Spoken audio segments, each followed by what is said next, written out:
राधे राधे भक्तों। वृंदावन की गलियों में गूंजती बांसुरी की धुन, माखन की मटकी पर चढ़ते नन्हे कदम और माँ यशोदा की डांट डपट के बीच छुपी हुई दिव्य मुस्कान, यही है नटखट कान्हा का बचपन। हम सभी ने कृष्ण की माखन चोरी और कंसवध जैसी प्रसिद्ध कथाएं सुनी हैं, लेकिन उनके जीवन में कई लीलाएं ऐसी भी हैं जो बहुत कम जानी जाती हैं। ये वो अनसुनी कहानियां हैं जिनमें कभी चांद उनकी हथेली पर उतर आता है, कभी एक गरीब फल वाली का जीवन बदल जाता है और कभी देवता भी उनकी मासूम शरारतों में हार जाते हैं।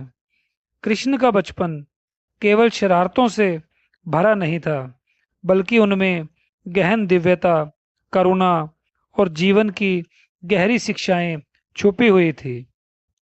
आइए आज हम डूबते हैं उन अनदेखी, अनसुनी बाल लीलाओं में, जहां नन्हे कृष्ण अपनी मासूम अदाओं से संपूर्ण सृष्टि को मोह लेते हैं। आज हम कृष्ण की बाल लीलाओं में उन कहानियों को सुनेंगे जो पहले या तो ना सुनी गई हैं या बहुत कम सुनी गई हैं। उनमें से एक है चांद को मांगने वाला बालक कृष्ण। गोकुल की एक रात्रि का प्रसंग है। आकाश में पूर्णिमा का चांद चमक रहा था। नन्हे कृष्ण आंगन में खेलते खेलते उसे देखने लगे। उनका मन उस चमकते हुए गोल चांद को पाने का हुआ। वो जिद करने लगे, मैया मुझे चांद चाहिए, मुझे चांद ला दो। यशोदा मैया हंसते हुए बोली, बाबा चांद कौन देता है। पर कृष्ण रोने लगे और हाथ आकाश की ओर फैलाकर चांद मांगने लगे। जब रोना बढ़ा तो अचानक सबने देखा कि आकाश से चांद ओझल हो गया है। सब घबरा गए। यशोदा भी घबराकर कृष्ण को गोद में लेने लगी। तभी कृष्ण ने अपनी नन्ही हथेली खोली और बोले, देखो मैया, चांद तो यही है। सचमुच उनकी हथेली में चांद चमक रहा था। सब अचंभित रह गए।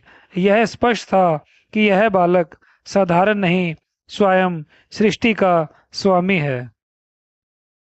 कृष्ण लीला में एक और कड़ी एक इस लीला की है कि जब गोकुल में एक वृद्धा रोज फल बेचने आती थी, एक दिन कृष्ण उसकी आवाज सुनकर बाहर दौड़े।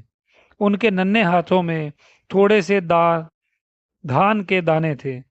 वो फल वाली से बोले, माई मुझे फल चाहिए, ये लो अनाज। पर छोटे हाथों से अधिकांश दाने रास्ते में गिर गए। फल वाली ने देखा कि बच्चा प्रेम से आया है, तो उसने अपने टोकरे से ढेर सारे फल कृष्ण को दे दिए। कृष्ण मुस्काए और अंदर चले गए। जब फल वाली ने घर जाकर अपनी टोकरी देखी तो उनकी आंखें चुंधिया गई। फल के स्थान पर उसमें रतन, सोना और अनमोल आभूषण भरे हुए थे। उस दिन उसे समझ आया कि प्रेम और भक्ति से किया गया छोटा सा दान भी भगवान अपार फल देता है। कृष्ण लीला की अनसुनी कहानियों में एक और कहानी ऐसे है कि एक दिन गोपाल बालक खेल रहे थे। तभी उन्होंने देखा कि कृष्ण के पीछे एक बहुत बड़ी काली छाया चल रही है। बच्चों को लगा कि कोई दैत्य है। वे सब चिल्लाते हुए मैया यशोदा के पास दौड़े और बोले, मैया कृष्ण के पीछे कोई डरावनी छाया है। यशोदा दौड़ते हुए आई और कृष्ण को अपने पास खड़ा किया। छाया भी वहीं थी। वे घबरा गए, लेकिन कृष्ण हंसकर बोले, मैया यह छाया मेरी ही है, यह मुझे छोड़कर कहीं नहीं जाती। इतना कहते ही छाया अचानक विलीन हो गई। सब समझ गए कि कृष्ण के पीछे स्वयं शक्ति और रहस्य छिपे हुए हैं। कृष्ण के बालपन से जुड़ी एक कहानी ऐसे भी है कि कंस ने गोकुल में एक राक्षस भेजा। वह राक्षस एक दयालु विशालकाय दानव का रूप धरकर आया और बच्चों को अपने पास बुलाने लगा। बच्चे डर भी रहे थे और आकर्षित भी हो रहे थे। कृष्ण ने मुस्कुराते हुए कहा, चलो हम इससे कुश्ती खेलते हैं। राक्षस ने सोचा यह तो आसान काम है, पर जैसे ही उसने कृष्ण को पकड़ना चाहा, उसकी सारी शक्ति जैसे सूख ही गई। वह गिर पड़ा और निर्जीव खिलौने के जैसे हो गया। जहां बाकी बच्चे डर जाते, वहां कृष्ण ने उस भय का खेल बना दिया। इन कहानियों में एक और कहानी देवताओं के साथ लुका छुपी है। देवता अक्सर गोकुल में कृष्ण की बाल लीलाओं को देखने के लिए आया करते थे। एक दिन कृष्ण ने देवताओं से कहा कि आओ लुका छिपी खेलते हैं। देवताओं ने अपनी दिव्य शक्तियों का प्रयोग किया। वे पृथ्वी, जल, अग्नि, आकाश, यहाँ तक कि देवलोक तक ढूंढते रहे, पर भगवान कृष्ण को नहीं ढूंढ सके। आखिरकार जब लौटे तो देखा कि कृष्ण तो मैया यशोदा की गोद में छिपकर बैठे हैं। देवताओं को तब समझ आया कि परमेश्वर का सबसे बड़ा आश्रय अपनी माँ का स्नेह है। इन लीलाओं में अगली लीला बांसुरी का जन्म है। एक दिन कृष्ण ने जंगल में खेलते खेलते एक बांस की टहनी उठाई और उसे छेद कर बांसुरी बना ली। जैसे ही उन्होंने फूंक मारी तो ऐसी मधुर ध्वनि निकली कि गोपियां, गोपाल, गायें, पक्षी सब उस स्वर में मंत्रमुग्ध हो गए। वह पहला दिन था जब वृंदावन में किसी ने कृष्ण की बांसुरी सुनी हो। यह बांसुरी सिर्फ संगीत नहीं, बल्कि प्रेम और भक्ति का प्रतीक बन गई। बांसुरी की धुन सुनते ही वृक्ष और हवा आपस में लहराने लगे।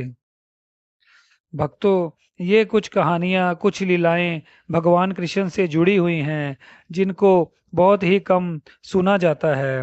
वृंदावन की गलियों में गूंजती बांसुरी की धुन, माखन की मटकी पर चढ़ते नन्हे कदम और माँ यशोदा की डांट डपट के बीच में हुई दिव्य मुस्कान, यही है नटखट कान्हा का बचपन। इस बचपन की अनसुनी बाल लीलाएं हमें यह बताती हैं कि भक्ति, प्रेम और मासूमियत ही जीवन का सच्चा सौंदर्य है।